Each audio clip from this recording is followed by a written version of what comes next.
Salam əziz izləyicilər. Potensialist podkastının növbəti buraxılışında sizi salamlayıram. Bugünkü mövzumuz çox maraqlıdır.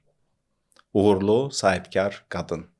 Onun uğurun arxasında hansı sirlər durubdu və hansı qurbanlar durubdu? Həmin bu qadını nə ilə biz kişilər cəlb edə bilərik? O ümumiyyətlə necə bir kişi axtarır? Bu sualların cavabını bir yerdə tapmağa çalışacağıq. Bugünkü qonağım Baku Design Academy-nin təsisçisi və direktoru, gözəl, yaraşıqlı filmdəki demişkən Komsomolka Krasavitsa Aysel Gülməmmədovadır. Çox sağ olun. Xoş gördük Aysel xanım. Çox sağ olun, təşəkkürlər. Bir dənə o kişi axtarır hissəsini çıxa bilərik. Mən sırf sizi nəzərdə tutmurdum, çünki mənim böyük bir axtarışım var. Pul qazanan qadın kişidən nə gözləyir? Bu mövzu çox vacibdir, düşünürəm və bunu araşdıracağıq sizin. Amma oraya keçməmişdən öncə mən istərdim ki, sizi auditoriyama bir balaca daha yaxşı tanıdım. Aysel Gülməmmədovanı bir sözlə təqdim etməli olsanız, bu hansı söz olur? Bu sualı mən yaxın dostlarımızla bir oyunda vermişdim. Mənə tarakan demişdilər. Okay. Birinci çox düşündüm ki, tarakan nədir, yəni nə əlaqə? Deyir ki, bəs tarakanın başını kəsəndə 40 gün qalır deyəsən canlı şəkildə. Deyir, ona görə yəni sənə deyir, həyat nə də baş versə ölmürsən. Aha, okay. Ona görə dostlarımın deyimi ilə tarakan biri 7 canı var demişdi bir şey. Mən özüm maraqlı olar və onun tatusu da məndə var. Zümrüd quşu deyərdim. Zümrüd, niyə görə? Aydın məsələdir Zümrüd quşunun hekayəsi. Elə alınıbdı sadəcə məncə. Yəni geriyə baxanda onu daha çox yaraşdırıram ki, hər dəfə məhv olursan, yaranırsan, amma daha güclü yaranırsan. Bir də məhv olursan, yaranırsan, daha başqa cür, amma daha əvvəlkindən yaxşı versiyanı yaradırsan. Maraqlıdır. Çıxışlarınızın birində siz demişdiniz ki, hər bir uğurlu qadının arxasında onun burada mən yazmışam özüm üçün. Ona başqa yolu buraxmayan. Onu başqa yolu buraxmayan həyat hekayəsi var. Nədir bu hekayələr? Həmin bu zümrüd quşunu yandıran və təzədən daha güclü edən. Belə çox iddialı və pafoslu səslənir bəlkə də. Ancaq ümumiyyətlə başqalarının da hekayələrində mən nəticələri danışmağı və nələr öyrəndik danışmağı sevirəm. Hekayənin özünü danışmağı çox vaxt sevmirəm. Niyə? Çünki hekayəni danışanda kimsə incinəcək, həyatda olan adamlar var, kiminsə xətrinə dəymək istəmərəm. Amma hekayəni yox, nəticələr haqqında danışa bilərəm ki, məsəl üçün mən düşünürəm ki, bir çox adama nümunəvi ola biləcək şeylər var orada. Misal nədir nəticələr? Nəticə dediyim kimi, bəlkə də bunu artıq çox dedim, amma həmişə qarşımıza bir maneə çıxır. Görürsən ki, bundan o tərəfə gedə bilmirsən. Yəni maneədir də, bu mümkün deyil.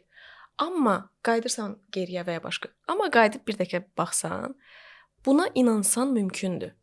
Buna inansan və yollar axtarmağa çalışsan, düşünsən ki, sənin başqa yolun yoxdur, onda mümkündür. Sadəcə biz rahata bəzən qaça bilirik də, geriyə, o birisi tərəfə, bu birisi tərəfə, yəni olmadığına, çətinə salmaq istəmirik özümüzü bəzən. Mən sizi uğurlu qadın adlandırdım. Bununla razısınızmı? Bəzilərinə görə bəli. O sizin üçün uğur indikatoru nədir? Hardan hara gəlmək, inandığını eləmək. Amma yəni ən uğurlu qadınam qətiyyən, ümumiyyətlə mən bu çıxışlarda narahat olduğum məqam odur ki, uğur nümunəsi deyə bir şey yoxdur da. Yəni mənim üçün uğurlu olan başqa insanlar var. Mən bütün gün onları izləyirəm, baxıram və s. Amma yəni o pafoslu şeyi sevmirəm, amma sıfırdan gəldiyimizə görə hansı ölkədə sıfırdan, hansı resurslarla, nə qədər müddətə, hara, buna baxsaq uğurlu hesab eləmək olar. Konkret indikatorlarla deyin. Gəlin uğurlu insana, bəlkə gəlin cinslərə bölməyək, uğurlu insan. Pul olmalıdırmı, sağlamlıq olmalıdırmı, münasibəti olmalıdırmı, ailəsi olmalıdırmı, ya da olmamalıdırmı, xoşbəxt olmalıdır, olmamalıdır. Uğurlu nədir sizin üçün? O baxır həmin insan üçün nədir? Həmin insan nə istəyir? Sizin üçün nədir? Mənim üçün toxunmadan şəxsi məsələlərə necə demək olar? Azad şəkildə heç kəsə ehtiyacın olmadan və transformasiya keçirə bilmək. Ümumiyyətlə transformasiya mənim üçün çox əhəmiyyətli və adrenalinli mövzudur. Hətta öz əməkdaşlarım mövzusunda da, başqa insanlara da, uzaqda yaşayan regionlarda kiminsə həyatının transformasiyasını görmək qədər mənə zövq verən başqa bir şey yoxdur. Transformasiya. Sizin üçün transformasiya oluna bilən insan uğurlu insandır. Düz anlayıram mı? Əgər istəyirsə, qarşısına məqsəd onu qoyubsa, bəli. Bir də dediniz ki, heç kimə ehtiyac olmayan, belə bir bu cəmiyyətdə mümkündürmü heç kimə ehtiyac olmamaq kimi? Yenə də kimdənsə kömək ala bilərsən, yenə də kimsə istəyərsən sənə dəstək olsun, amma faktda, foundationda ehtiyacın olmaması əlbəttə gözəl bir şeydir. Ehtiyacın deyək ki, oldu, insan var. Mümkündürmü yəni ki, heç kimə ehtiyac olmadan uğur qazanasan? heç kimə ehtiyacın bu ayrı mövzu. Həyatda heç kimə ehtiyacın olmadan həyatını gözəl şəkildə davam etdirə bilərsən ayrı. Uğur qazanmaq üçün bizim həmişə hər şeyə, hamıya ehtiyacımız var. Sadəcə o ehtiyacları, o tələbləri də düzgün formalaşdırmaq lazımdır. Yəni mən gedib kiməsə yalvarasan ki, mənə kömək elə, ehtiyac budursa, bu lazım deyil. Amma əlbəttə sənin həmişə ağıllı insanlar ətrafında ehtiyacın olur. Yol göstərənlərə, mentorlara, koçlara. Gəlin indi biraz dəqiqləşdirək və bu suala cavab axtarmağa tapaq. Uğurlu qadın və uğurlu kişi eyni insandırmı? Sırf uğurluq indikatorları perspektivindən. Məncə bəli. Özünü kəşf eləmiş, dünyanı kəşf eləmiş, transformasiya eləmiş. Biraz çox çətin məsələdir. Nietzsche belə insan özünü ömrünün axırına kimi kəşf etməyəcəkdir kimi bir fikrə gəlibdir. Mən də əslində, yəni hər əvvəlki bir ilimə hətta baxanda necə axmaq olduğumu düşünürəm. Belə çıxır ki, mən heç vaxt xoşbəxt ya uğurlu olmayacağam. Yəni xoşbəxtlik məsələsi, uğur məsələsidir. Haqsız o barədəki ömür boyu onsuz da davam eləyir və heç vaxt ona çatmaq da mümkündür. Bəlkə yarısına da çatmamız. Amma ən azından emosional səviyyədə, biraz məntiq çərçivəsində baxır dərəcəsinə də 10 üzərindən heç olmasa 2-3 də olsa özünü kəşf eləmiş. Yəni mən nə istəyirəm, nə istəmirəm, nə etməliyəm, nə etməməliyəm, limitlərim nələrdir, həyatdan gözləntim nələrdir, nə məni xoşbəxt edir, nə məni əslində ötürülüb də özümün seçimim deyil. Mənim bir fikrim var bu ilə bağlı sizinlə danışdıqca. Mən çox vaxtları xoşbəxtliyə fokuslanmışdım, denk uğura. Düşünürüm ki, xoşbəxt insan uğurlu insandır və xoşbəxtlik mənim üçün öz missiyamı tanımaq və o missiyanı uğurla icra etmək yolunda olmaqdır. O demək deyil ki, sən edəcəksən bunu, amma əminliklə bilirsən ki, hara gedirsən və o yoldasansa, onda sən xoşbəxtsən. Və mən xoşbəxtlik uğura bağlayırdım və uğuru xoşbəxtliyə bağlayırdım. Bu perspektivdən mən görürəm ki, kişi ilə qadının missiyaları adətən gördüyümdən müxtəlif olur. Kişi perspektivindən deyim, siz də məni düzəldin qadın perspektivinin nəticəsi olaraq. Kişi bu dünyaya israf olunmaq üçün gəlir, missiyası budur. Yəni ki, kimsə qoruyacaq da ailəsini, dövlətini, yəni ki, iqtisadiyyatını və israf olub gedəcəkdir. Sadəcə bilməlidir mənim yolum nədir və bu yolda ona dəstək olucu funksiya, çoxlu dəstək lazımdır və bu dəstək adətən onun partnyorundan gəlir, həyat yoldaşından gəlir ya da yaxındakı bir qadından gəlir ya da dostlardan da gələ bilər. Amma əgər biz statistikaya baxsaq, evli kişilər ən çox pul qazanan onlardır, milyarderlərin hamısı evli olubdur, ola bilsin ki, sonra boşanıbdır, amma milyardlarını evlilikdə qazanıbdır. Necəsə bu yin-yang enerjisi, qadın enerjisi hər bir kişini dəstəkləyir. Ona görə yəni kişi üçün partnyorluq qurub bu missiyanı icra etmək statistikaya əsaslanaraq daha uğurlu gəlir. Bəs qadının missiyası nədir bu həyatda fikrinizcə? Bu suala cavab vermək üçün birinci hissəyə razı olmadığımı gərək deyim. Çünki onda suala cavab verməmiş olacağam. Mənə elə gəlir ki, ümumiyyətlə bütün bu insanları toplayaq bir yerə və ondan tam doğru bir nəticə çıxardaq deyə bir şey yox da. Hər insanın öz həqiqəti var. Yaxın həqiqətlər zaten bir-birini tapır. Yəni ola bilər ki, məsəl üçün bütün dünyadan 70% ona inanır ki, nə uğur və xoşbəxtlik budur və israf olunmağa gəlir və s. Amma yenə də həqiqət odur demək deyil mənə görə. Hər biri bəlkə onlar elə o dediyim belə deyək, elə yetişdirilib, ona impoz olunub. Çöl həqiqətdir, iç həqiqət mənə daha çox maraqlandırır. Hamını buraxsaq iç həqiqətinə, datalar dəyişəcək axı bəlkə də. Mən düşünmürəm ki, insanlar iç həqiqətini, əksəriyyət insanlar iç həqiqətini tapa bilir. Həqiqət nədir? Bizdə 2 dənə qərar vermə mexanizmi var beynimizdə. Orqanizm, beyin, bir də ürək. Beyin rasional tərəfidir. Sən risklərdən qoruyur, onun funksiyası səni qorumaqdır. Həqiqət isə ürəkdir. Yəni ki, hisslərin üzərindən çıxış etdiyin qərarlardır. Hisslərin də öz-özlüyündə problemi var. Onların 75% yanlış olur. Çünki dediyin kimi beyin hormonlar oynadır o hissləri bir xeyli. Yəni amma sən həmin o 25% tuta bilsən, onda həqiqətə yaxınlaşarsan. Və əgər biz tarix boyu həqiqətə yaxınlaşan insanları tapsaq, peyğəmbərlər, filosoflar falan, bu 1%-dən az insan eləyir. Düşünürəm, əksər insanlar üçün həqiqəti tapmaq bu qeyri-mümkündür. Çünki onlar o dərəcədə fərqindəlik heç vaxt gəlməyəcəklər ki, bunu hiss elə bilsə, beyinlə ürək arasında ideal harmoniyanı əldə etsinlər. Onlar üçün bu mümkün deyil. Əksər insanlar üçün sadə qaydalar lazımdır. Razısınızmı bu fikirlər yoxsa yox? Razı deyiləm açığı. Yenə də baxır kimlər üçün.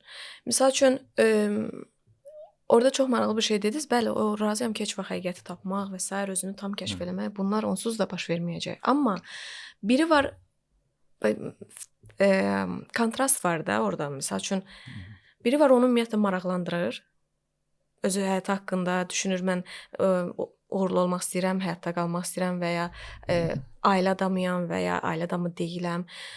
Hansı kateqoriyaya, qrupa aid olduğunu özü seçir. O zaman, yəni biz qruplar, deyək ki, 10 qrup var. 10 cəmiyyət, sosial cəmiyyət var ki, əyləncə yönümlü, ailə yönümlü, nə yönümlü. Sən hansı qrupa aid olduğunu özün heç olmasa düşünürsən, sonra gelirsən ki, mən buna yaxınam. Buran tərəf gedirsən. Məsələ bundan ibarətdir. Yoxsa əlbəttə ki, o qrupun içində o sonsuzluğa doğru özünü kəşf edəcək, onu heç kim yaşamayacaq. Amma ən azından səhv qrupa düşməməlisən də. Biz yetişdiriləndə elə yetişdiririk axı. Yəni sizə ailə nədirsə, sizə onu impoz eləyir. Əsas məsələyə gəldik, çıxdıq. Mənim ən ağrılı mövzumdur. Yəni bizim öz təməl əyarlarımız var. Aysel kimdir, Fərhad kimdir, necə doğulmuşuq. Bir də bizə cəmiyyət tərəfindən yüklənən var. Cəmiyyət deyəndə mən buranın ailəni də nəzərdə tuturam, dostları da, ölkəni də, siyasətçiləri də, dini də, filanı da. Yəni bunlar bizim üzərimizdə qopmuş əyarlar. Mənim əsas narahatlığım belə dərin fəlsəfi diskusiyaya getmək istəmirəm, yormaq istəmirəm insanları. Anlayıram ki, bu ayarların tapılması çox vacibdir. Mən bu sualı 20 yaşlı uşaqlara da, gənclərə də deyirəm, 40 yaşında həm yaşlılarıma deyirəm, 80 yaşında yaşlılara da deyirəm. Bir vacib sual var, sən kimsən sualı. Bu suala cavab tapmaq lazımdır. Siz zümrüd quşu dediniz, mən deyirəm ki, mən zərgərəm, kimsə deyir ki, mən tələbəyəm, kimsə deyir ki, mən insanam, Azərbaycanlıyım falan. Yəni bu fərqindəlik müxtəlif səviyyələrində özünün əksini tapır.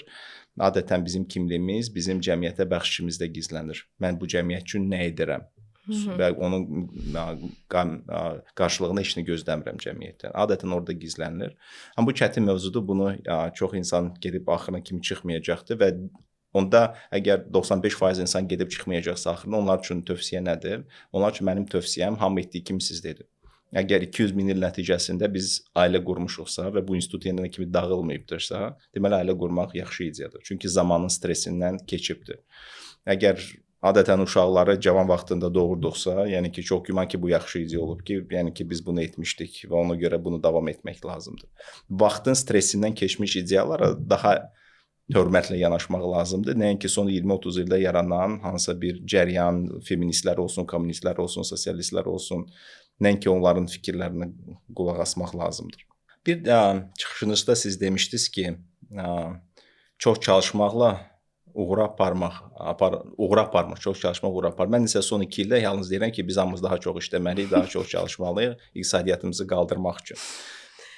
Bir sualım buradan irəli. Siz nə vaxt az işləyən uğurlu insan tanımısınızmı? Bunu belə bir söz vardır. Pul xoşbəxt eləmir, amma pulsuzluq bədbəxt eləyir. Bunun kimi də çox çalışmaq sadəcə uğurlu eləmir, amma çalışmamaq uğursuz eləyir. Orada mən əslində demək istəyirdim ki, sadəcə çox çalışmaqdan asılı deyil. Yəni siz düşünməyin də ki, mən bu qədər çalışıram, niyə uğurlu ola bilmirəm? Bu qədər bu işi görürəm, niyə? Çünki sadəcə ondan asılı deyil. Sən həmin vaxt ümumiyyətlə o sadəcə mənə aiddir. Məsəl üçün mənim hər şeyi qoyursunuz ortalığa, bütün resurslarınızı çox da çalışıram, bunu da edirəm, düzgün strategiya qururam, mentorlar niyə alınmır? Məndə o şeylər çox olub. Niyə alınmır? Ona görə mənim üçün mübarizə aparmaq idi əsas məsələ. İqtisadiyyatda da bizdə bir neçə dəyər nəzəriyyəsi var idi. Karl Marxı götürsək, Marksizmi götürsək, onlar hər bir şeyin dəyəri ona sərf olunan zəhmət üzərində ölçülür. Və onun eksploatasiya məsələsi oradan gəlirdi. Onlar deyirlər ki, bu qələmi istehsal etmək üçün 90% zəhmət fəhlənindir. Niyə görə kapitalizm bundan nəsə qazanmalıdır? Və bu Adam Smithdən gəlirdi. O Adam Smithin ideyasını irəli apardı və gəldi çıxartdı ki, kapitalistlər lazım deyil, sahibkarlar lazım deyil. Hər şey fəhlələrin olmalıdır. Çünki bunun dəyəri fəhlənin buna sərf etdiyi zəhmət qədər ölçülür. Amma sonra Avstriya İqtisadiyyat Məktəbi gəldi, subyektiv dəyər nəzəriyyəsi gəldi. Çox sevdiyim su və brilliant paradoksu, Water Diamond Paradox. Mən sizə hal-hazırda bir badamlı butulkası su versəm və ya bir 5 karatlıq bulqari üzüyü versəm, hansını seçərsiniz? Hansı situasiyada siz kimsiz? İndi mən sizə verirəm. 5 karatlıq bulqari, bir də badamlı. Hansını seçərsiniz? Mən badamlı seçərəm. Amma niyə? Mhm. Dediniz indi. Mhm. Çünki artıq mənim flom qurulub. Mən o brilliant karatı götürsəm, onun arxasından nələr gələcək? O Heç flom, nə yoxdur, o flom heç mənim bir deyil. şərtsiz.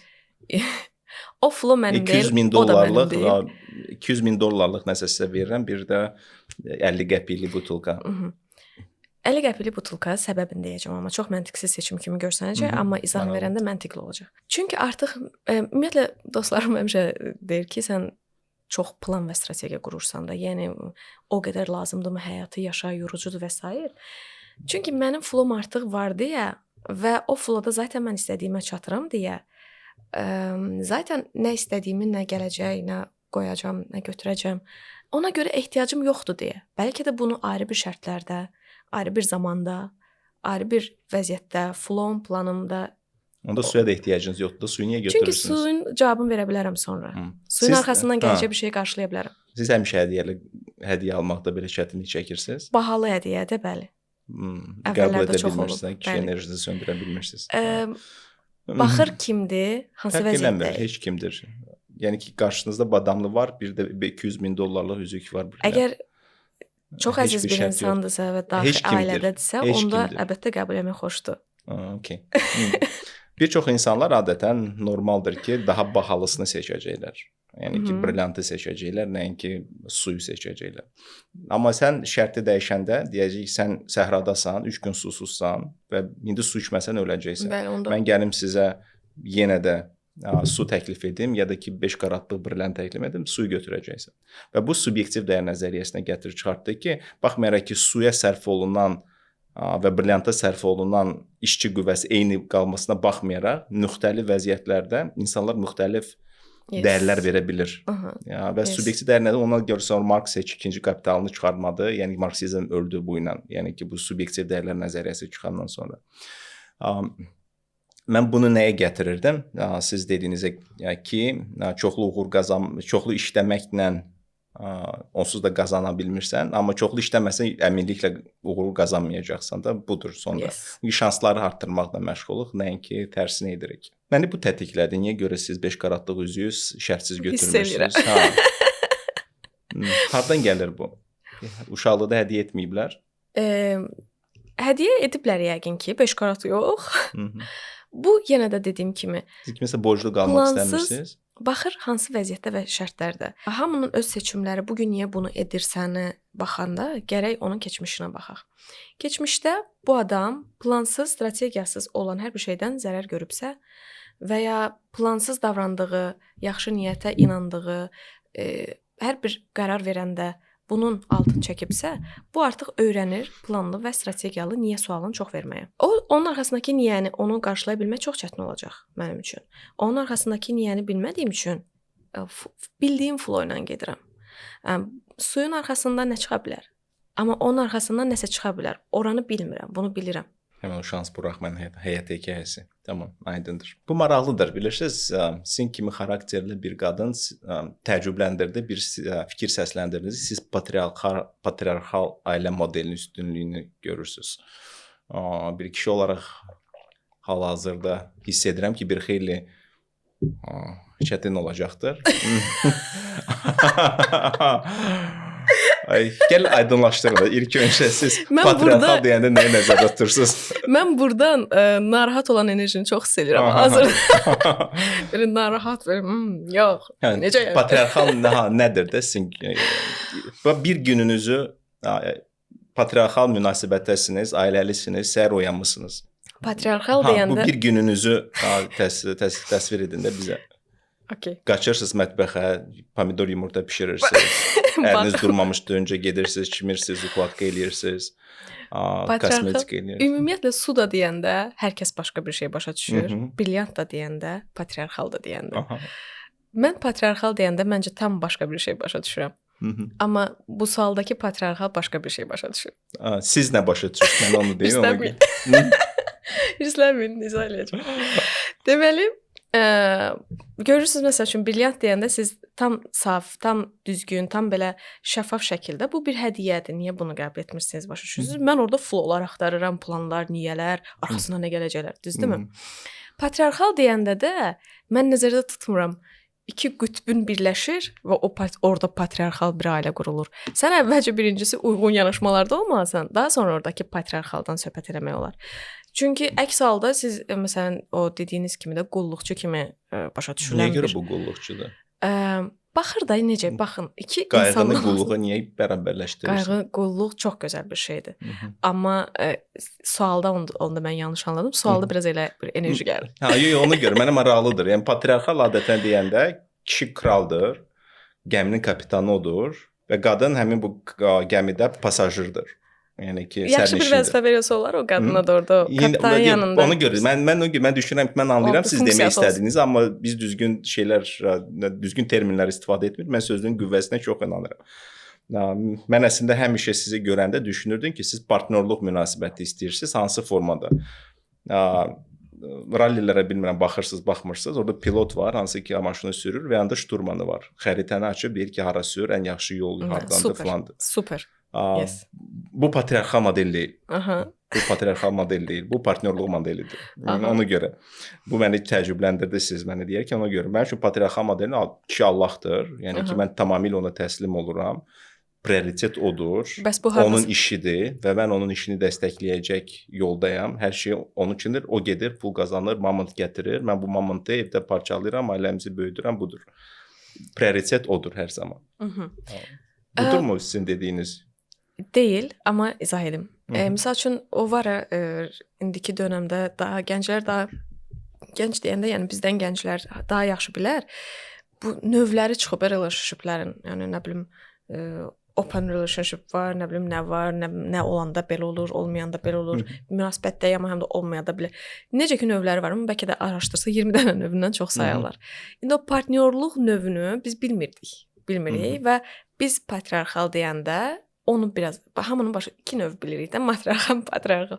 Patriarxal deyəndə ona görə başa düşdüyümüz günün reallıqlarına, şərtlərinə, yəni xəlifə dövründən yox da bugünkü dövrdə patriarxal dediklərini başa düşürük. Mən bir çıxışların birində demişdim, sadəcə bütün suallar mənim üçün bir dənə kompas olmalıdır hər bir şeydə, işdə də. Hətta 2026-cı ilin planlarını yazanda da bir kompas olur. O kompas bir vision olur, məqsəd, hədəf, böyük, kiçik. O flowda günün ortasında may ayında hansısa bir təklif gələrsə bizə işlə bağlı ki, falan form edirsinizmi? Baxırsınız, o flowun içində var idisə edək, alternativ. Yox idisə çox gözəl təklif ola bilər. Yoxdursa bu il yox. O dediyiniz mən bunu hara gətirirdim, yadımdan çıxdı. Siz öz patriarxal modelinizi izah edirsiniz. Sizin üçün patriarxal nədir? Öz gününüzü izah edin. Səhər oyandığınız nə baş verir? Həyatınızda, sizin ailədə, sizin patriarxal modeldə. Səhər ikiniz də oyandınız, nə baş verir? Sadəcə günü, sadə insan dili ilə, davranışlarla. Yadıma düşdü. Təbiətdən danışırdım. Çıxışların hamısında deyirdim ki, təbiətlərdən asılıdır. Mənim üçün kompas təbiətidir insanın. Sizin təbiətiniz yoxsa ümumiyyətlə? Kişi və qadın təbiəti. İndi təbii ki, eyni frekansda olan insanlardan söhbət gedir də. Mən açsaz harasa oradakı təbiət heç təbiətdən da eyni populyasiyada da belə deyək. Gəlin sizdən danışaq. Sizin frekanslarınızda. Mən onu gərək təcrübə edim. Ağıllı danışmaq üçün. Onu təcrübə etmədiyim üçün xəyal necə edirsiniz? Yəni siz tapdığınız frekansda olan insanı siz səhər oyanırsınız, nə baş verir? Onun da fikri artıq mənim üçün önemlidir. Siz gəlin onun fikrini bilmirsiniz də, belə hipotetik. Yaxşı təxəyyül eləsək, o zaman hər ikisi də eyni şeylərdən zövq alır. Səhər oyandınız sadə. Gündəlik məişət. Gündəlik məişət. Səhər yeməyini kim hazırlayır? Mən eləyə bilərəm. Eləyə bilərəm, bilirəm, edə bilərsən. Yoxsa kimsə misal üçün gəlir. Bizdə 24-7 kimsə yaşayır, quvernantka yaşayır, köməkçi. O gedib elir, biz ikimiz gəlir, dururuq, otururuq masaya, yeyirik, sonra çıxıb gedir ərimiz öz işimizə. Yoxsa mən onu yola salıram. O gedir işə, mən evdə qalan uşaqlarla. Uşaqlarla saldı, data çəkləndi. Siz necə xəyal edirsiniz? Axırda onu salmasaydınız deyə. Mən də hazırlaya bilərəm. ümumiyyətlə üçüncü bir şəxs də hazırlaya bilər. Əgər biz həmin vaxt nədən zövq almaq istəyirik? Məsəl üçün çox maraqlı bir layihəmiz var, çox maraqlı bir işimiz var. Sosial yardım eləyirik.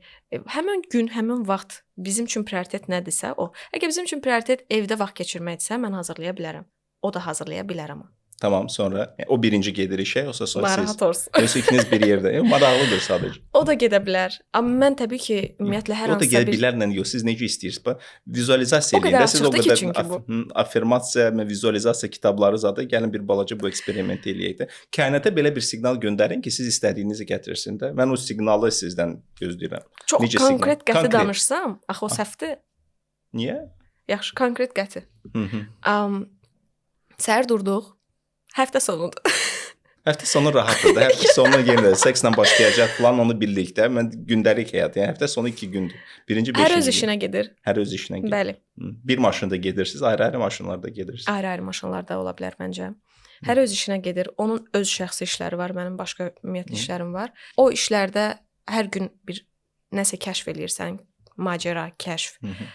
Xoşunuza gəlməyəcək. Və onu axşam görüşüb danışırsınız, bir-birinizə nəsə qatdınız, oradan bir dalğalar gəlir.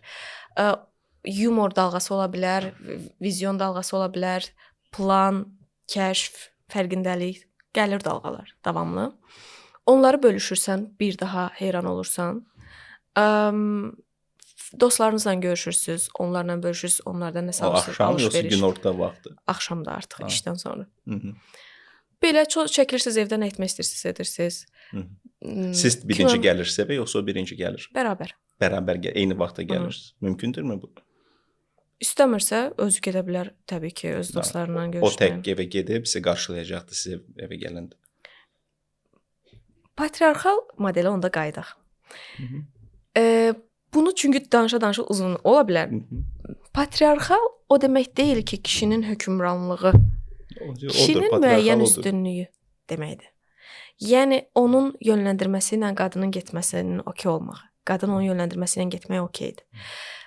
Qadın onun fikirlərindən hörmət eləyir, ailənin aparıcılığında kişi olduğunu qəbullanır və ailədə onu üstün tutur uşaqların yanında və ya kənardan, cəmiyyətdə. Amma ikisi bir yerə gələndə partnyor və ədalətli şəkildə fikir alış-verişi edir və qadın qəbul edir ki,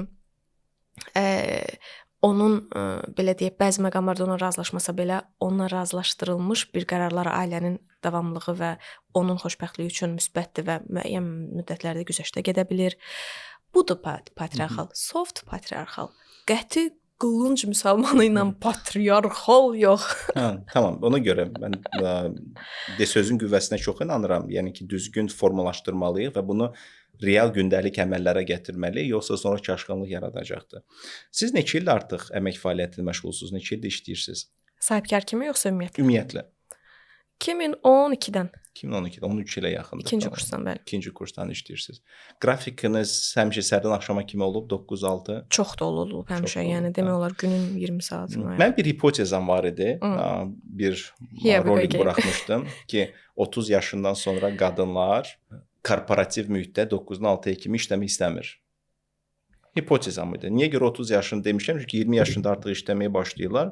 10 il korporativ mühiti 9-dan 6-ya işi görəndən sonra zəhlələri gedir bundan və artıq bu qrafiklə işləmək istəmirlər.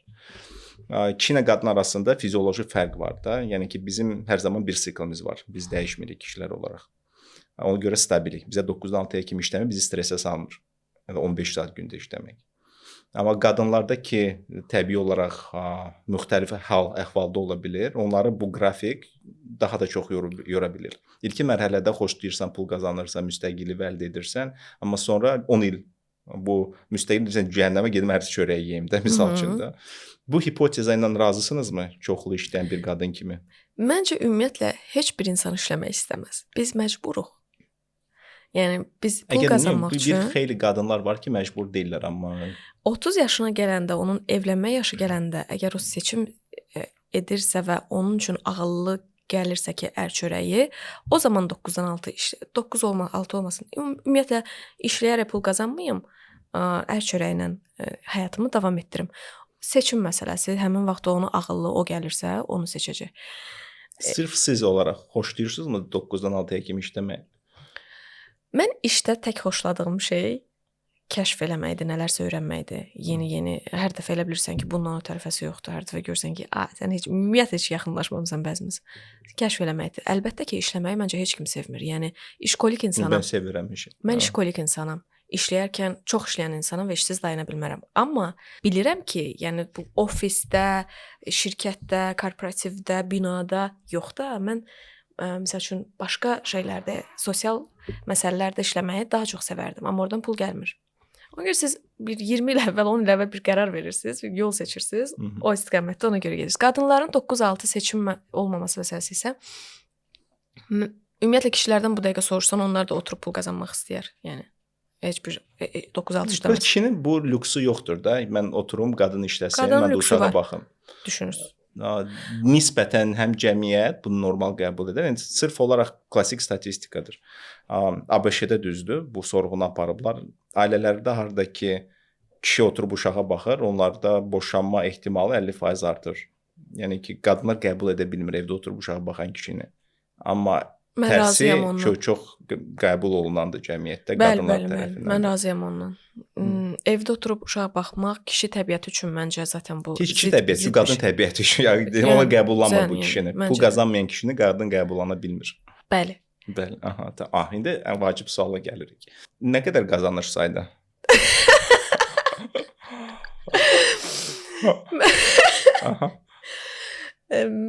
Mən bunun rəqəmini desəm, nə yüksəkmiş və ya nə aşağıymış kimi çoxlu linçlər yeyəcəm. Flowda linç yemək yoxdur. Ona görə bunun cavabını vermək istəmirəm. Niyə görə mən bunu soruşuram? Sizi nisbətən varlı bilmirəm, varlı biraz çətin sualdır da. Deyək ki, 5000 manatdan çoxdur qazancınız. Bəli. Tamam. Mən bilmirəm sualın cavabını və bildiyim qədər subaysınız. Bəli. Düzdürmü? Bəli. Bütün düşən siz 5000-dən daha çox qazanırsınız, sadəcə təvəzzökarlıq edirsiniz. Sizdə partnyor seçimində onun mali imkanları nə dərəcədə vacibdir? Mənim üçün şəxs olaraq onun mali imkanları vacib olmasa da, onun üçün müəyyən bir müddətdən sonra bu sıxıntı halına gələ bilər. Bir çıxışların birində də demişdim ki, bu kişi təbiətinə ziddir. Mənim üçün səmimiyyətimə inanın, həqiqətən vacib deyil. Mən zaten belə deyək 0 manat olanda da və ya 5000 plus olanda da eyni kafelərə gedirəm, eyni şeylər eləyirəm. Lüks etdiyim hər hansısa bir şey çox azdır və ya varsa da 1-2 mövzu həyat standartlarına aid. Amma bu kişi üçün, təbiəti üçün müəyyən bir müddətdən sonra düşünür ki, xoşlamır. Çünki mən də onu anlayıram. Təbiətlərimiz, mənim inandığım təbiət. Biz hipotez eləyirik. Mən istəyirəm ki, siz öz fikrinizi deyəsiniz. Onun siz varsınız, mənim fikirlərimdə o da rol oynayır. 10.000 üzərində qazanırsınız və bir çox ağıllı bir professorla münasibət. 30 yaşındadır o da, doktor olubdu, hansı universitetdə, çox hörmətli bir Azərbaycanda ziyalıdır. Amma onun maaşı 2000-dir. Evi də yoxdur. Maşın da nəsə alıb da kreditə ödəyir, amma hörmətli bir insandır cəmiyyətdə, professordur. Evlənərdiniz onunla? Evlənməzdim. Niyə? Çünki təbiətlərin işləməyini bildiyim üçün. Bir müddətdən sonra təbiətlər onun təbiətini döşür. Onun üçün okeydir ki, mənim... Axı mənə 50% odur. Axı mən yapışacam belə ki, yox. Axı o 50%. Onun üçün okeydir bu. Mən kişi təbiətini bildiyim üçün okey olmadığını bilirəm. Düşünürəm siz kişi təbiətini bir xeyli şirdirsiniz ya da kim səhv yönəmdə aparırsınız. Kişi üçün əslində bu çox rahat bir münasibət. Kişilər rahatlığa meyillidir və qadın çox qazandığı kişini rahatlayır. Və problem də əslində orada başlayır. Onun rahatlaması sizi də daha da çox qıcıqlandıracaq. O ayağını qazdan götürəcəkdir, rahatlayacaqdır. Onun üçün okeydir. Yəni kişi heç bir şey eləməyəcək. Əslində bu onu körləyəcəkdir, amma özü anlamayan qədər körləyəcəkdir onu. Mən ona görə sırf qadın təbiəti perspektivi, çünki mənim bir hipotezam var ki, qadın kişisinə valeh olmaq istəyir hər zaman. Valehliyin bir neçədən indikatoru var. Bundan razıyam. Məsəl üçün status ola bilər, professor ola bilər, kitabları ola bilər, cəmiyyətdə hörmətli ola bilər, nə bilim polis işçisi ola bilər, hansı bir milli qəhrəman ola bilər. Milli qəhrəman da 10.000 qazanmır da Azərbaycan, amma milli qəhrəman da Qarabağ alıbdı da. Mən niyə görə bu mənəvi... Məni dərin sulara çəkməyin. Mədəni mənəvi məsələlərə toxunuram. ABŞ-də Azərbaycan Təhsil Üzrə Ali və Qadın Komitəsi heç bir sorğu aparmır. Bizdə data yoxdur, amma ABŞ-də qadınlar arasında aparılan sorğuda onların qarşısında ildə $110,000 qazanan bankir və ya $70,000 qazanan yanğın söndürən firefighter. Kimi seçərdiniz? Onlar deyirlər ki, onu seçərdik. Firefighteri seçər, daha az pul qazanan. Çünki onlar daha çox maskulinlik axtarırlar, çünki pulları var. Amma Azərbaycanda mən hətta çox varlı qadınlarla belə off topic, yəni ki, onlar heç biri podkastda gəlmək istəmir, təəssüflər olsun. Amma bu sual verəndə hətta çox varlı qadınlar belə böyük biznesləri var, salonları var, fabrikləri var falan var. Amma yenə dedilər ki, mən özümdən daha çox pul qazanan kişi istəyirəm. Mən indi bir şey kəşf elədim. Məncə bizdə, sizlə məndə bir oxşar, bir fərqli xüsusiyyət var. Oxşar xüsusiyyət odur ki, siz də həqiqətən hər şeyin fərqindəsiniz və hipotezlər yürütməyə çalışırsınız. Öz fikrinizi yox, gördüklərinizdən yola çıxmaq istəyirsiniz. Bu oxşar olan şeydir. Fərqlənən şey odur ki, mən hər kəsi fərqləndirməyə çalışıram, çeşidləndirməyə. Siz hamısını birləşdirməyə çalışırsınız, düşünürəm. Yəni bir həqiqət var və bir yol var, bir üsul var. Mən isə o qədər inanıram ki, hamının 10 dənə insan varsa 10 fərqli insan var. Çeşidliliyə.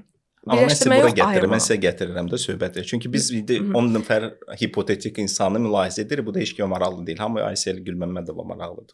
Aysel Gülməmmədova statuslu, ağıllı, amma ondan az qazanan kişi ilə ailə həyatı qurardı, yoxsa yox? O sualda siz dediniz ki, yox. Qurmazdı. Çünki işləyişi bilirəm. Amma əgər o zaten o təbiətdə biri deyilsə, mənim frekansıma girməyəcək. Yəni o razı qalacaqsa, o türklərdə belə bir söz var, prenses erkek var, nə var, Adil Yıldırımın izləyiciləri yaxşı bilər. Prenses erkek. O frekansda deyilsə, zaten mənim xoşuma gəlməyəcək, bəyənməyəcəm. Amma bu frekansdadırsa, bu özü razı olsa da gələcəkdə razı olmayacağı tipdə olduğunu bilirəm. Tamam. Siz özünüzə görə demirsiniz, ona görə bu qərarı qəbul edirsiniz. Niyə görə? Səmimi deyin də, anladım da. Burada problem yoxdur axı. Mənim özümə görə dedim, özümə görə hissə var. Evlənmə bu qədər. Yəni onlar olmaz. Onu bəyənmərəm. Əgər o zaten o frekansda olmasa ki, mənim çox qazanmamla onun razı olarsa.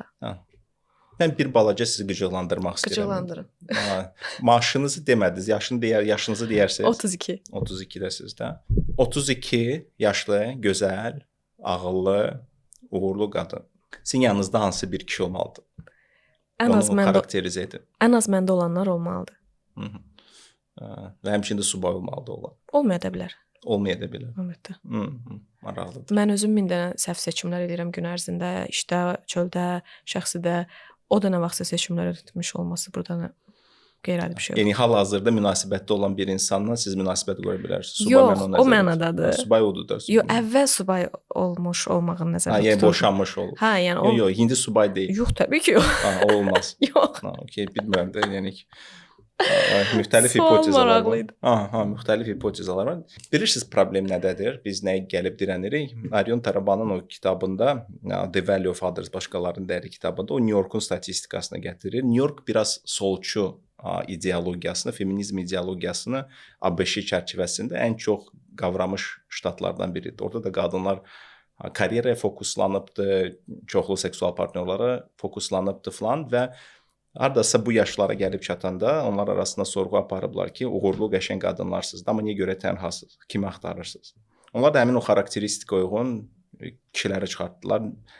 Məndən hündür, məndən biraz ağıllı, məndən müdrik, məndən varlı, biraz da heç olmasa olmalıdır. Mən ona valih ola bilim. Bu qadın təbii 200 min il ərzində sizin bioloji olaraq valih olacaq biləcəyiniz bir insana yönümlülüyünüz var ki, o məni qoruya bilər, o məni təmin edə bilər. Bunu heç edə bilməyəcəksiniz də 20-30 ildə. Yəni 200 min il təkamülünü 20-30 ildə pozmaq mümkün deyil. Yəni ki, beyində bu qalacaqdır. Onlar bu xarakteristikaya uyğun 2 milyon belə qadın var New Yorkda.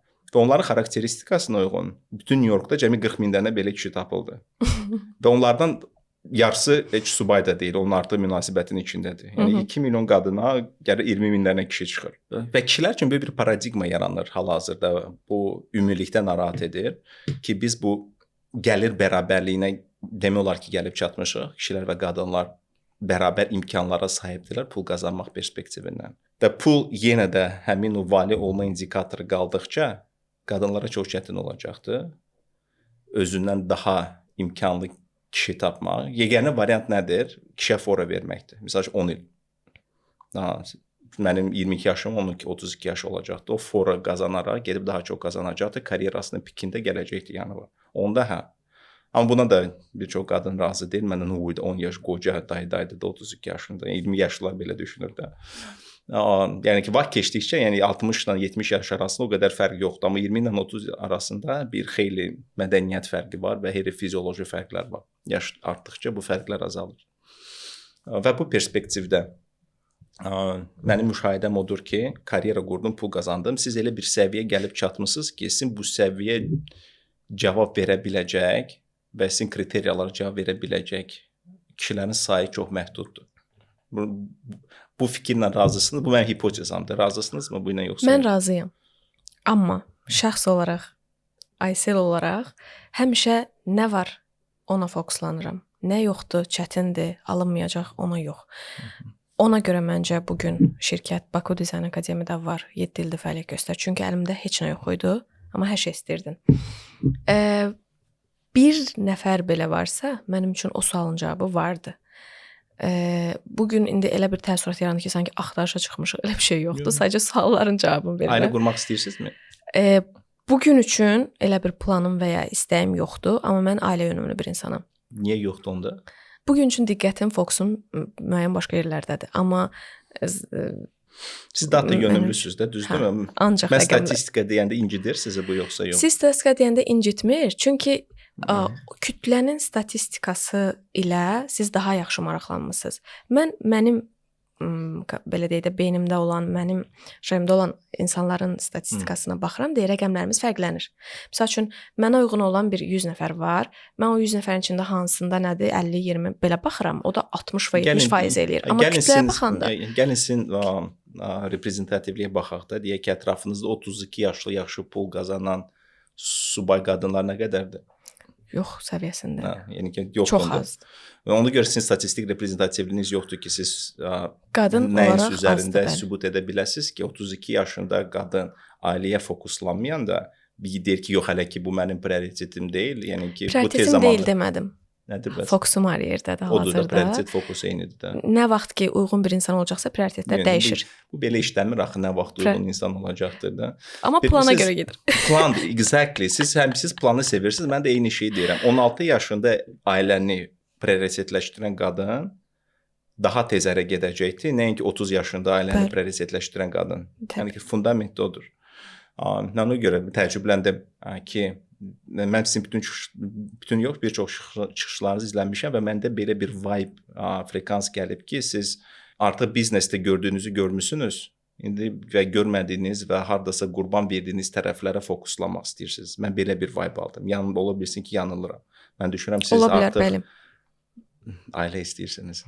Bəli, ola bilər. Okay. Deyin də bunu, prioritetləşdirin də bunu. Mən sadəcə onu kəşf edirəm. Transformasiya bitməyib və kəşf edə gəlirəm. Bu heç vaxt bitməyəcəksə, oturub transformasiyanın bitməsini gözləyəcəksinizsə, bu heç vaxt olmayacaq. Yəni məndə flow sizdə dediyiniz kimi getmir. Mən bunu istəyirəm, getdim, onu edim yox. Mən kəşf edə bunu istəyirəm. Gedə-gedə o yolla gedə-gedə alınır. Amma durum əvvəldən qərar verirəm ki, ailə qurmaq lazımdır, start düymə. Belə olmur məndə. Data gəlməlidir, bişməlidir, anlamalıyam, duyğum. Mən düşünürəm anlamısınız axı, istəyirsiniz axı bunu. Səmimi qəlbdən. O yol bitməyib də hələ ki, o yoldayam. İstəmək yolu? Yox. Ailə qurmağa aparan yol bitməyib. Yol davam edir. Yox, o aydın məsələdir, sual orasındadır. Belə bir sual, belə bir cavab vermirsə. Çox vaxt deyirlər ki, sən məntiqlə qərar verirsən, yoxsa əməsənalnan və mənim bütün ətrafım düşünür ki, mən məntiqlə qərar verirəm. Səhv düşünmür, amma məntiqimdə duyğuları da duyğumla qərar verməli olduğumu da məntiqə qatıram. Başa düşdünüz necə? Duyğularımın da olduğunu məntiqə qatıram. 3 pointdirsə, bu 3 punktdursa, bunun 1 punktu duyğudur. Duyğularımla heç vaxt qərar vermirəm, amma məntiqlə. Amma məntiqimin içində duyğumu nəzərə alıram.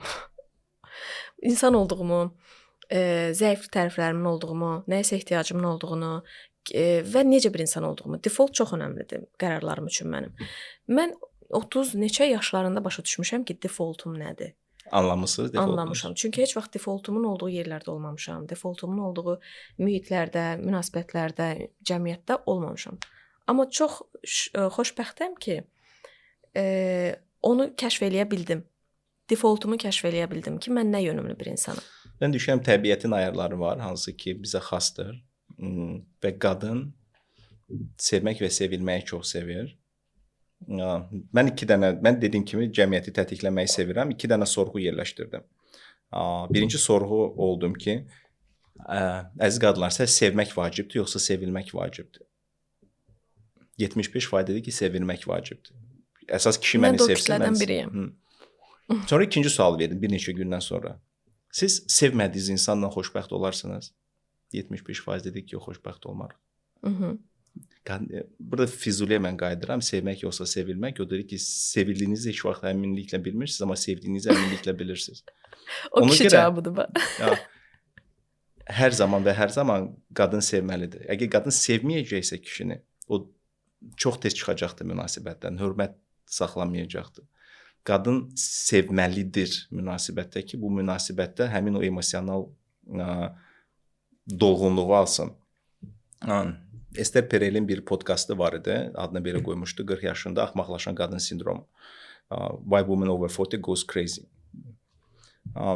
Bu çox vacib faktordur, həm biologiya tərəfindən, həm də ki, gündəlik həyat tərəfindən. Birinci, biologiya tərəfindən 40 yaşından sonra qadınlar menopauzaya hazırlaşır və bədən bunu son şans, uşaq doğmaq üçün son şans kimi qəbul edir.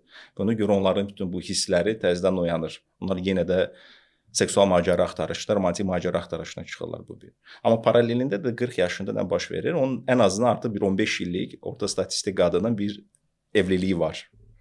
Bir əri var, hansı ki, artıq 15 il ərzində öyrəşibdir ona, çox da gül almır, kompliment eləmir, evdə oturur, çox sevir. Yəni ki, ailəsi üçün hər şey ilə bir balaca qarnı çıxıbdır, saçları dayazlaşıbdır, uşağı artıq böyükdür.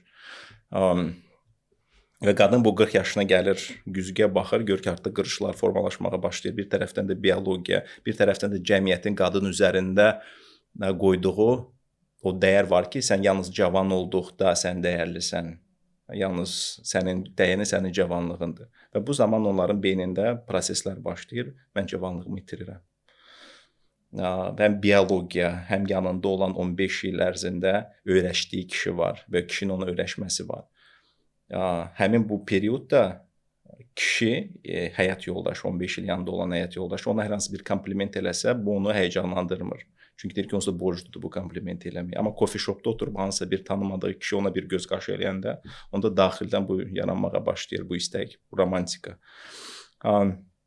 Və mən bütün bunları nəzərə alaraq, biz niyə görə qadınlar həqiqi istəklərini, yəni ki, olsun da bu biologiyadır da, olsun mən uşaq istəyirəm çünki sadəcə uşaq istəyirəm, yəni ki, bioloji istəyimdir. Niyə görə bunu yubandırırsınız beyninizlə? Niyə görə qadın öz ürəyini açmır, ürəklə qərar vermir? Uşaqlıq travmalarına bağlıdırmı?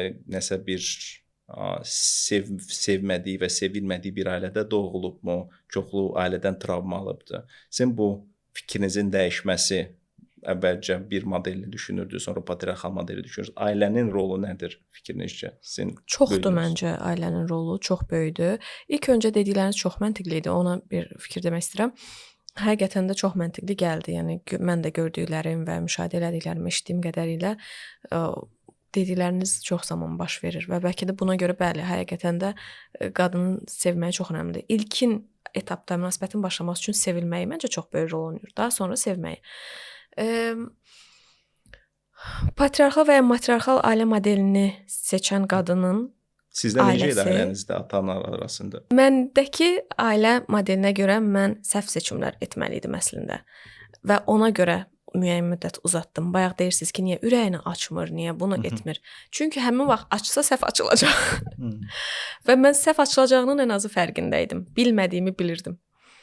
Və özümü tapmaq istəyirdim. Özüm nə istəyəcəm gələcəkdə. Onu dəyişdirə bilmirsən axı, evləndin, qutardı. Ümumiyyətlə mən boşanmaq kimi şeylərin qəti əleyhinəyəm. Öz dostlarım arasında da və s. heç istəmərəm. Amma təbii ki, məcbur qaldıqlarımda. Amma qurulursa bu pozulmamağının tərəfdarıyam. Bir çox səbəbi var bunun məntiqli, amma digər mövzudur. Mən başa düşürdüm ki, məsəl üçün bir çıxışların birində də mən demişdim ki, kişilərin nə cür olması bizim qərarlarımızda çox böyük rol oynayır.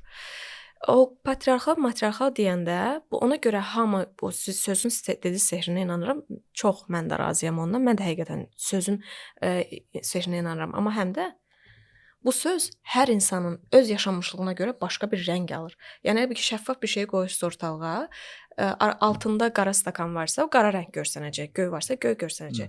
Amma halbuki siz 1000 dəfə demisiniz ki, o şəffafdır.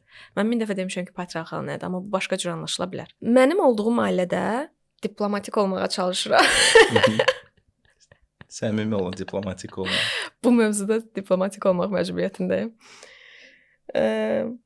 Belə deyim, çıxışlarımın birində demişdim ki, iki cür kişi var. Bayaq dedim, kişilər çox təsir eləyir bizim qərarlarımıza və s. seçimlərimizə. Bir kənara qarşı qoruyan, bu ümumiyyətlə çox bəyənilmişdi. Mənə çox yazılmışdı ki, necə düzgün, biz də onu demək istəyirdik və s. Bir öz ailəsini və ya öz qadınını gücünü sərf eləyir kənara, onu qorumağa, qadını qorumağa, qadına dəstək olmaq üçün nələrsə gətirmək. Bu əlbəttə ki, bunun quracağı ailə normal ailə olacaq. Bu qadının gələcəkdə quracağı. Yəni o çünki kişi termini elə tanıdı. Biri də var. Kişi yenə də gücü təbiətdə axı, burada qınanılası bir şey yoxdur. Amma gücünü qadına şiddətlə, qadını əlini qolunu hər şeydən ayırmaqla, onu basmaqla, əzməklə göstərir kişiyə, qadına öz gücünü, kişi belə göstərir. Təbii ki, bu qadın qaçıb gedib ya kişilərdən ümumiyyətlə həmişə qaçacaq, ya əzik belə bir kişini tapacaq, daha zəif xarakterli ki, ona zərər verməsin, ya da gedib qatı feminist olacaq. Yəni təbii ki, təbii olmasa məntiqli deyil. Ona görə mən 30 yaşına qədər təmizlənmə dönəmimdir. Bir də datalar, çirkli datalarım var, çoxlu. O təmizlənsin, sıfırdan öyrənim həyatı. Nə olsun ki, mən çox məruz qalmışam yanlış şeylərə. Axı bəlkə hamı elə deyil, bəlkə elə olmayanlar da var. Bəlkə mən səhv yerdəydim. Düz yerdəydim. Tərsinə də hər ikisi keçərlidir. Düşünürəm 40 yaşınızda da eyni sözləri özünüzə deyəcəksiniz də. Reallıq odur ki, hamısı təcrübə ilə başlayır və öyrənə gedirsən. Ona görə mənim cavanlara həmişə tövsiyəm orasındadır ki, gözləməyin ki, siz nə vaxt ağlanacaqsınız. Oppanın cavan vaxtlarınızı, ağılsız vaxtlarınızı nigahın içində və bir yerdə böyüyün, bir yerə çatın. İtirəcək bir şeyiniz yoxdursa. Mənim itirəcək bir şeylərim var. Həyatdır da itirə biləcəyiniz. Başqa hamısını qazana bilərsiniz. Yəni ki, əsas sağ qaldığınız təqdirdə, ölmədiyiniz təqdirdə hər şey düzələndir bu dünyada. Hər kəs özünə o qədər güvənməyə bilir axı. Fərq eləmir. Yəni ki, bu paradigma dəyişmir. Sizin yeganə bərpa edə bilməyəcəyiniz şey sizin həyatınızdır. Yəni ölsəniz dirilə bilməyəcəksiniz. Qalan hər şeyi keçə bilərsiniz. Məsəl üçün bir kişi tərəfindən deyək, yanlış ailə qurdu. Mən əslində razıyam sizlə, amma yanlış ailə qurdu, 2 uşağı var və ayrıldı. İndi onun alimenti ilə uğraşsın. Hardasa bir iş yerinə girməlidir. 3000 alacaq. Amma hər şeydə yaxşı ola bilər. Biz sadəcə pisləri xatırladırıq. Amma digər tərəfdən uşağı var. Yəni ki, 30 yaşına, hətta ABŞ-də belə 30 yaşına kimi ailə qurmayan qadın, ailə qurmaq şansları 50% azalır. 30 yaşına kimi doğmayan qadının uşaq doğma şansları 50% azalır. Yəni ki, bu real datadır da. Yəni ki, siz hər hansı bir qərar qəbul edəndə ola bilsin ki, çətinlik olubdu, cavan olmuş, ağılsız olmuş, səs seçimli, amma indi necə uşağın var, sən 40 yaşındasan, uşaqların böyükdür artıq, cəhənnəmə tüfür onun üzünə, get-gidən başqa həyat və yaşa gedəndə. Amma ən azından bioloji istəkləri və falanın hamısını yerinə yetirmisən. Və yenə də mən də nigah pozulmağının, boşanmanın tərəfdarı deyiləm. Mən düşünmürəm ki, nigaha o ideya ilə girmək lazımdır ki, alınmasa çıxacağam. Hər şey etməliyəm ki, boşanmayım. Yəni bu ideya ilə girmək lazımdır. Mən B planım yoxdur. Mənim yalnız A planım var və A planım odur ki, bu işləyəcəkdir. Bütün fokus buna yönələcəkdir. Düşünürəm bir dənə böyük bir yanlışlıq var. Mən də onu eləmişəm və bir çox insanlar da münasibət quruculuğunda o yanlışlıq edir. Biz adətən başqa partnyorumuzun davranış indikatorlarını, onun xüsusiyyətlərini vizualizasiya etməyə çalışıram. Misal üçün, mən onu görə soruşdum, necə olmalıdır? Pul olmalıdır, ağıllı olmalıdır, çox güman ki, boyu sizdən hündür olmalıdır, yoxsa yox? Sizdən balaca olmaz? Hündür olmağını sevirəm, bəyənirəm. Tərəziyə qoyulacaq da, yəni hündür olmaz. Odur, fundamentdə nə baş verir? Biz bütün xarakteristikaları yazanda, sonra nəyisə bir şey unudacağıq. Misal üçün, mən nə bilim, yatanda səslər çıxarır filan. Siz onu yaza bilməyəcəksiniz də və bütün ömrünüz sonundan sonra əziyyət çəkəcəksiniz də buna görə də. Ona görə ən yaxşı ideya mən həmin bu kişinin ya da qadının yanında özümü necə hiss eləmək istəyirəm. Və mən podkastımı bu fikrinizlə bitirmək istərdim. Siz həyat yoldaşınız, həmin o partnyorunuzun, o ikinci yarınızın yanında özünüzə hansı hisslər keçirmək istəyirsiniz? Sevilmiş, səmimi olsam. Güvəndə və sevilmiş. Onu bilmirsiniz də heç vaxt sevildiyinizi. Onu sevilməyi bir davranış indikatorlarına göstərin də mənə. Misal üçün, qayğamı qalır, mənə 5000 manat pul köçürür, məni qoruyur, tək buraxmır arası. Məndə olan xüsusiyyətləri o fərqində şəkildə sevir. Onda sizi qəbul edir.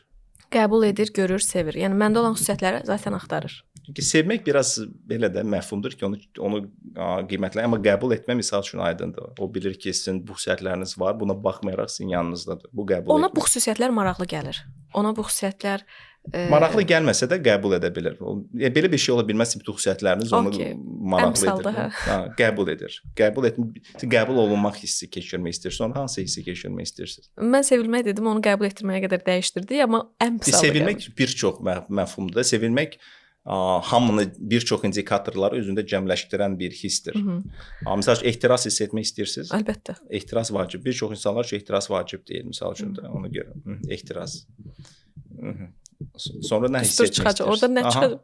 Necə? Sonra qəbul edilmək, ehtiras hiss etmək hissi olmalıdır. Sonra nə hissi? Vizyonunu bəyənmək istəyirəm. İndi keçdik mən tərəfə. Siz sevmək istəyirsiniz. Siz onu sevmək istəyirsiniz. Sevmək hissini keçirmək istəyirsiniz. Siz ki onu sevirsiniz. Sevmək istəyirsiniz. Bu üçü bəsdir. Okay. Nə çıxır orada?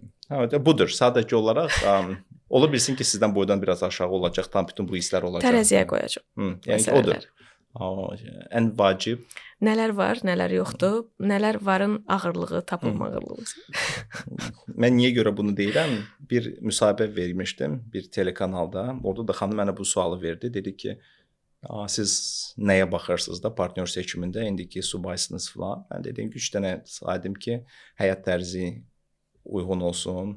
Məsələn, mən sağlam qida idmanla falan məşğul olmalıyam, o da oyunla məşğul olmalıdır, siqaret çəkməməlidir, içki içməməlidir mənim kimi. Dəyərlərimiz üstə düşməlidir və qəşəng olmalıdır.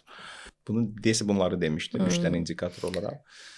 Kimsə postun altında YouTube-da mənə qeyd etdi ki, Fərhad, sən həmin o qadını tapacaqsan, bunların heç biri onda olmayacaqdı. Niyə? Çünki sevgi belə işləmir. Və reallıqda da o haqlı çıxdı.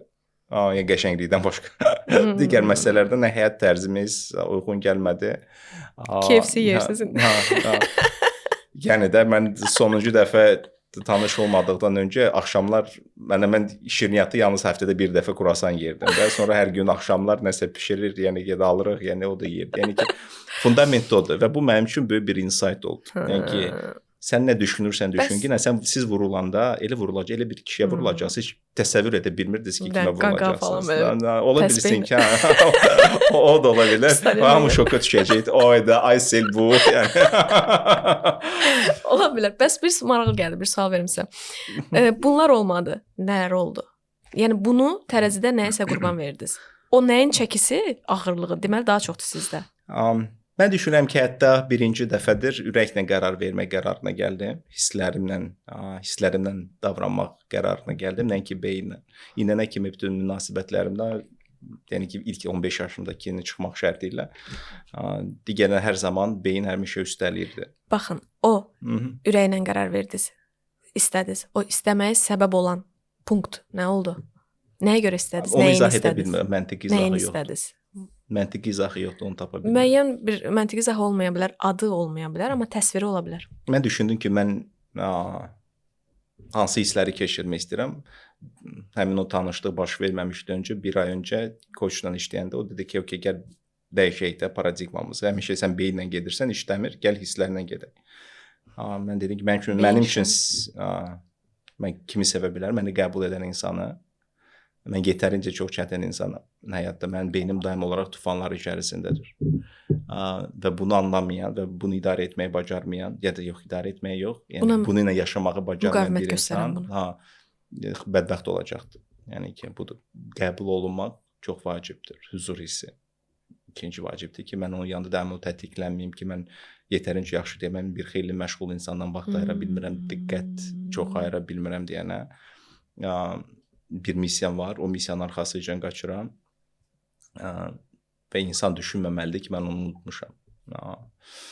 Elon Musk'ın həyat yoldaşı bir hekayə danışırdı onun barəsində. Onlar yataqdadılar. O da şikayətləndi ki, sən çox işləyirsən, daim olaraq işləyirsən və Elon Musk'ı təsəvvür edirsiniz də, yəni ki, həyat nə olacaqdır. O yüzden mən Elon Musk deyiləm, yəni ki, özümü müqayisə etmirəm, sadəcə bir həyat hekayəsi kimi gətirirəm bunu. O da götürüb gecə vaxtı ilə xalatını geyinib, çıxıb həyətə, gedib oradan gül dəribdi, gətiribdi gecənin ortasında. Görməsən nə qədər sevirəm də. Yəni ki, insan belədir də və kişilərin, sən belə də deyək ki də, statistik, karyerist, uğur qazanmış, biznes uğuru qazanmış kişilərin əksəriyyəti belədir. Onların beyni daim olaraq deməzdim ki, ailəni prioritet, qadını prioritetə saxlamır, amma beyinləri bir xeyli vaxt dolu olur bir çox digər məsələlərlə. Və bunu anlamayan qadın yanında olmaq çox çətindir.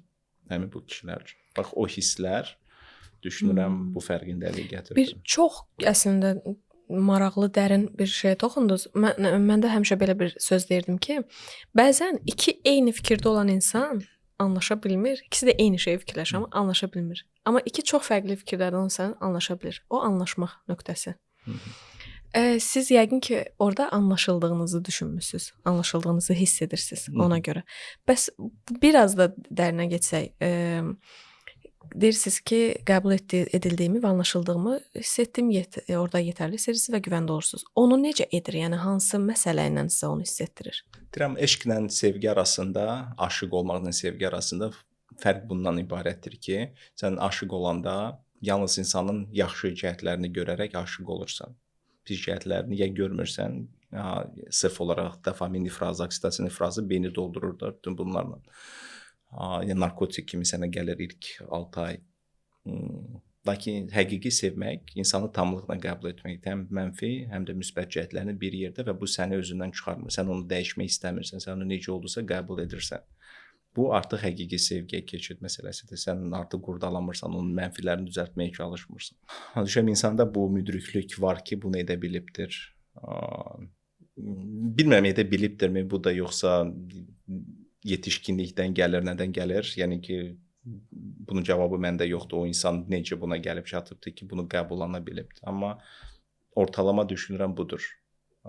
Qəbullanmaq həm mənfi, həm müsbətlərindən və səni dəyişmək istəməmək. Adətən qadınların buraxdığı ən böyük səhv budur. Onlar mənfiləri qəbullanmırlar, düşünürlər evlilikdən sonra düzəlir. İçirdi, az içəcəkdi, çəkirdi, çəkməyəcəkdi mənə görə. Dostları ilə çox vaxt keçirirdi, indi ailə quracaqdı, dostları ilə daha az vaxt keçirəcəkdi, mənə görə dəyişəcəkdi, dəyişməyəcəkdi. Son 20 dəqiqə dediyiniz hər şeyə qatılıram. Və belə bir maraqlı söz eşitmişdim. Deyir ki, ümumiyyətlə münasibətdə olanda bir-birinin qaranlıq tərəflərini də sevə bilməlisən. Görüb, tanıyıb, ən azı qəbul. Burada bəli, görüb, tanıyıb, ən azı qəbul etməlisən. Sizin qaranlıq tərəfiniz nədir? O qədər məxfi bir mövzunu 1 milyona açım deyirsiniz. Ona görə buradasınız da. Okay, sizlə bir razılaşmamız var idi ki, hər şey biraz səmimi olmaq lazımdır.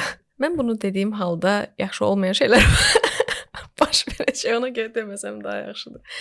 İcazənizlə bunu saxlayım. Tamam. Özümdə saxlayım. İsrar etməyəcəyim. Mən sizi təhlükə altına qoymaq istəməzdim heç zaman. Linçlər. Sadəcə istərdim ki, hamı bizi kənardan görür. Sən sosial mediada falan da düşün, o da necə ideal insanlardır. Amma yəni bizim qaranlıq tərəfimizdən xəbəriniz olsa, qətiyyən yəni ideal ki, deyil. bizim yanımızda olan insana nə dərəcədə çətin olduğunu bəlkə o zaman anlaya bilərlər. Yəni ki, sırf sosial media imici üzərindən yox, sənin həqiqilik imicin üzərindən. Bu həqiqiliyə aid bir şey misal göstərə bilərəm ki, ümumiyyətlə mən həmişə deyirəm ki, tutaq ki, bir 20 yaşında bir gəncdə nəsə danışırıq ki, o deyir ki, mən də bunu eləmək istəyirəm, siz bunu eləmisiniz, mənə nə məsləhət verərsiniz. Mən ona həmişə deyirəm ki, səninlə məni fərqləndirən, bunu başqa bir dostumdan da eşitmişdim, başqa bir versiyasını. Sadəcə odur ki, mən çox səhv eləmişəm. Səndən dəhşətli dərəcədə çox səhv eləmişəm. Bizi fərqləndirən budur. Səhv eləmək çox gözəl bir şeydir və səhv edirsən, öyrənirsən, səhv edirsən, əgər öyrənirsənsə, bəli. Yəni ona görə kifayət qədər çoxlu səhv eləmək olar, bir səhvi bir dəfə. Amma təsəvvür edin ki, Udemy-dən bir kurs almısınız da, yəni girmisiniz, nə orada biznesin idarə edilməsi ilə bağlı 1000 manatlıq bir kurs götürmüsünüz. Əgər 1000 manat itirmişəmsə o işdə, kurs götürdüm deyib sakitləşirəm. Və ya idarəçilikdə də çox səhv eləmişəm, pulun idarə edilməsində də, şəxsi ilə işi qarışdırmaqda da, hər mövzuda səhv eləmişəm deyə bu gün mən indi məsələn hansısa yerdəyəmsə əgər bu yerdəyəm. Belə. Bizim podkastımız artıq 1 saatdan çox davam edir. İzləyicilərimizi yormayaq. Mən düşünürəm bir dəfə də sizinlə görüşüb təhsil barədə danışmaq istərdim. Bu maraqlı müsahibə üçün, maraqlı podkast üçün sizə təşəkkürümü bildirirəm. Çalışdıq sizin heç kimin bilmədiyi tərəflərinizi bir balaca açaq, amma siz bir xeyli qorunursunuz. O qədər də alınmadı mən də sizin qalxanlarınızı biraz aşağı salmaq, amma yenə də dənəyəcəm, əminliklə. İzləyirəm sizi böyük məmnuniyyətlə və öyrənirəm. Çox sağ olunuz. Qarşılıqlı. Çox sağ olun. Təşəkkürlər dəvət elədiyiniz üçün. Xoş oldu həqiqətən.